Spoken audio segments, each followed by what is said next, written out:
E vamos então agora acompanhar o Santo Evangelho de hoje comentado. Antes, nos colocando na presença de Deus, rezando. Meu Senhor e meu Deus, creio firmemente que estás aqui, que me vês, que me ouves. Adoro-te com profunda reverência. Peço-te perdão dos meus pecados e graça para fazer com fruto este tempo de oração. Minha Mãe Imaculada, São José, meu Pai e Senhor, meu anjo da guarda, intercedei por mim. Em nome do Pai, do Filho e do Espírito Santo. Amém. Então vamos acompanhar este Santo Evangelho de hoje, deste dia 27 de dezembro. Hoje é a festa de São João, apóstolo de Jesus, e também um dos evangelistas, que escreveu um dos evangelhos. Então, São João, apóstolo e evangelista. São João, que era irmão de Tiago, o maior. Ele pertenceu ao grupo dos 12 apóstolos. E ele foi testemunha ocular de vários episódios da vida de Jesus, entre os quais a transfiguração, a cura da filha de Jairo, a agonia no Horto das Oliveiras, entre outros episódios onde João presenciou milagres, bênçãos, e Jesus ali falando a tantas pessoas, João atento também à sua palavra, era o discípulo amado, presente também ali aos pés da cruz, e um dos primeiros a reconhecer Cristo ressuscitado, a ressurreição de nosso Senhor Jesus Cristo, que nos fala o Santo Evangelho de hoje, que é segundo São João, o próprio São João, capítulo 20, versículos de 2 a 8. No primeiro dia da semana, Maria Madalena saiu correndo e foi encontrar Simão Pedro e o outro discípulo, aquele que Jesus amava, e lhes disse: tiraram o Senhor do túmulo, e não sabemos onde o colocaram. Saíram então Pedro e o outro discípulo e foram ao túmulo. Os dois corriam juntos, mas o outro discípulo correu mais depressa que Pedro e chegou primeiro ao túmulo. Olhando para dentro, viu as faixas de linho no chão, mas não entrou. Chegou também Simão Pedro, que vinha correndo atrás, e entrou no túmulo. Viu as faixas de linho deitadas no chão e o pano que tinha estado sobre a cabeça de Jesus, não posto com as faixas, mas enrolado num lugar à parte. Então entrou também o outro discípulo, que ele tinha chegado primeiro ao túmulo. Ele viu e acreditou. Palavra da salvação. Glória a vós, Senhor.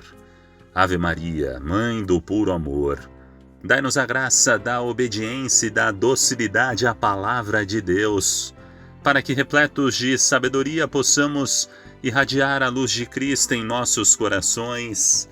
Amém.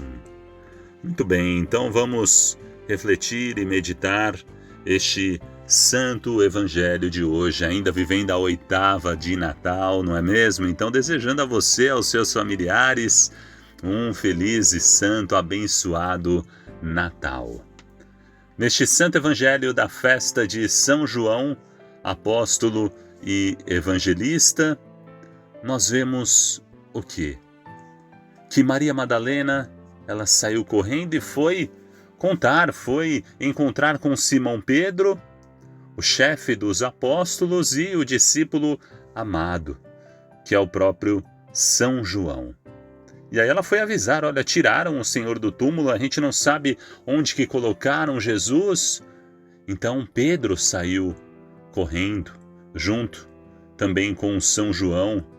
Os dois corriam juntos, mas quem chegou primeiro foi João, ele era mais jovem. Mas olha aqui a questão da hierarquia, o respeito, porque João chegou antes ali ao túmulo, eles correram juntos, mas ele chegou antes, mais depressa que Pedro, que o chefe dos apóstolos. Ele olhou ali para dentro do túmulo, ele viu as faixas de linho no chão, mas ele não entrou. Esperou Simão Pedro, o chefe dos apóstolos. Aqui nós vemos claramente a hierarquia, a importância. Então, quando chegou Simão Pedro, que ele vinha correndo atrás, ele entrou no túmulo, viu as faixas de linho ali deitadas no chão, o pano que tinha estado sobre a cabeça de Jesus, não posto ali com as faixas, mas enrolado num lugar à parte. Então só depois o outro discípulo que tinha chegado primeiro, ele foi ao túmulo. E aqui nós vemos algo interessante. Antes de falar sobre essa questão que eles viram, o que eles viram? Eles viram as faixas de linho deitadas no chão. E o pano que tinha estado sobre a cabeça de Jesus estava colocado, ele não estava junto com as faixas, mas tinha sido enrolado, arrumado ali num lugar à parte. E o que isso quer dizer? Parece algum detalhe comum, mas olha a importância deste grande detalhe aqui nesta narrativa. A gente tem que entender esse significado desse lenço dobrado, falando um pouco da tradição hebraica da época. Esse lenço dobrado ele tem a ver com uma dinâmica diária entre o amo e o servo.